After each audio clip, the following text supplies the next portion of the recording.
Assalamualaikum warahmatullahi wabarakatuh. Perkenalkan nama saya Yuyun Nirwana Subair, mahasiswi pasca sarjana S3 Program Studi Ilmu Manajemen Universitas Haloleo Kendari dengan NIM G31MN25080. Pada kesempatan kali ini saya akan mempresentasikan terkait dengan konsep dasar manajemen strategis berdasarkan buku Whelan dan Hanger tahun 2018. Presentasi ini merupakan tugas dari mata kuliah manajemen strategis dengan dosen pengampu Dr. Sujono SE MSI. Baik, dalam bukunya Whelan dan Hanger mengatakan manajemen strategis adalah serangkaian keputusan dan tindakan yang digunakan manajemen untuk merumuskan dan menerapkan strategi yang akan memberikan kinerja terbaik bagi organisasi dalam jangka panjang.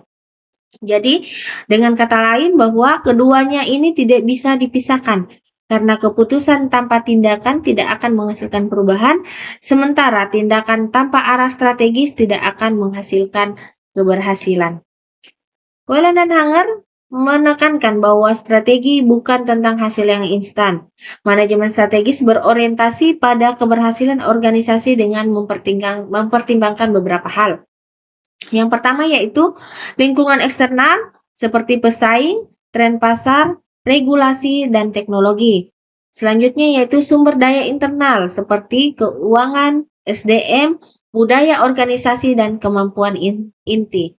Selanjutnya arah jangka panjang visi dan misi organisasi. Dengan mengelola dua lingkungan ini, organisasi dapat menjaga relevansi dan daya saing di masa yang datang. Whelan dan Hanger mengatakan bahwa tujuan manajemen strategis ada 3, yaitu yang pertama memberikan arah jangka panjang. Organisasi memerlukan visi dan misi yang jelas sebagai panduan di setiap pengambilan keputusan dan tindakan. Manajemen strategis membantu menentukan kemana nanti arah organisasi akan pergi dan bagaimana cara mencapainya. Fokusnya bukan hanya pada tujuan jangka pendek saja, tetapi pada keberlanjutan organisasi di masa depan. Yang kedua, yaitu organisasi harus mampu menyesuaikan diri dengan perubahan lingkungan. Lingkungan eksternal seperti politik, ekonomi, sosial, teknologi, globalisasi yang terus berubah secara dinamis. Organisasi yang tidak mampu menyesuaikan diri akan kehilangan relevansi dan daya saing. Manajemen strategis menekankan kemampuan adaptasi dengan cara yang pertama, melakukan analisis lingkungan eksternal, mengantisipasi tren dan ancaman pasar, menciptakan strategi responsif dan fleksibel. Yang terakhir yaitu mengoptimalkan penggunaan sumber daya. Jadi untuk organisasi menerapkan manajemen strategis memastikan bahwa sumber daya organisasi tersebut seperti manusia, keuangan, teknologi, dan waktu digunakan secara efektif dan efisien. Tujuannya adalah untuk menciptakan nilai tambah yang berkelanjutan. Nah, dalam bukunya Whelan dan Hanger ini ada 3 tingkatan strategi. Yang pertama yaitu strategi corporate. Strategi corporate adalah strategi tingkat tertinggi yang berfokus pada arah keseluruhan organisasi, yaitu bisnis apa yang akan dijalankan dan bagaimana sumber daya dialokasikan di antara berbagai unit bisnis. Contohnya, penjabarannya fungsi utama yaitu menentukan bidang usaha, mengatur alokasi sumber daya, menetapkan tujuan strategis perusahaan secara keseluruhan.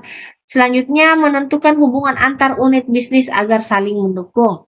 Kita bisa ambil contoh dengan Telkom Indonesia, di mana Telkom Indonesia ini mengembangkan strategi corporate dengan memperluas bisnis dari telekomunikasi tradisional ke digital assistant, di mana dulu masih kita pakai telepon umum, sekarang bisa meningkatkan dari telekomunikasi yang digital ekosistem.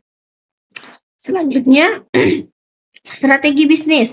Nah, strategi bisnis di sini berfokus pada bagian organisasi bersaing di pasar tertentu.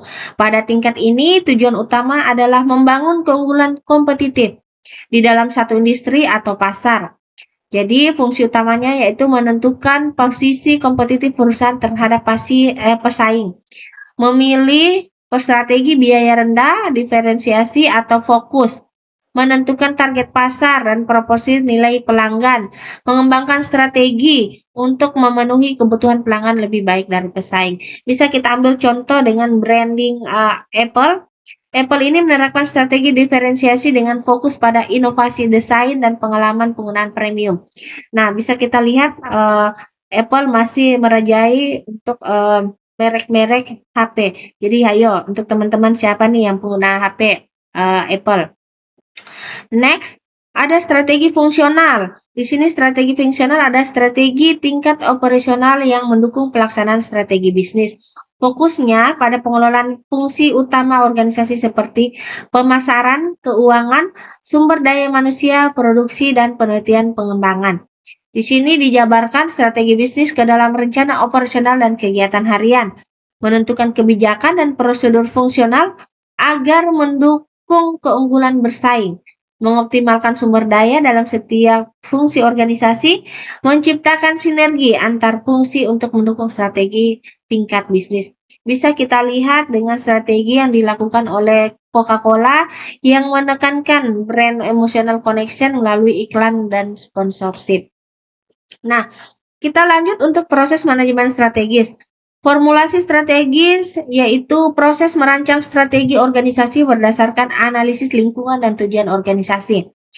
Bisa kita lihat ada analisis internal yaitu menilai kekuatan dan kelemahan organisasi, termasuk sumber daya, kapabilitas, dan kompetensi inti. Lalu analisis eksternal, menilai peluang dan ancaman dari lingkungan eksternal misalnya melalui analisis PESTEL atau Porter 5 Forces. Visi dan misi, menetapkan arah jangka panjang, tujuan organisasi, serta peran utama dalam mencapainya. Menentukan sasaran spesifik, terukur, dan realistis yang akan dicapai melalui strategi yang dirumuskan. Nah, adapun implementasi strategi, yaitu proses menerapkan strategi yang telah dirumuskan agar organisasi dapat mencapai tujuan yang diinginkan. Struktur organisasi kita sesuaikan dengan hierarki, departemen, dan alur koordinasi agar mendukung strategi.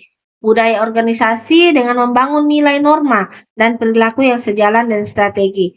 Adapun sumber daya yaitu mengalokasikan sumber daya manusia, finansial, dan fisik untuk mendukung strategi.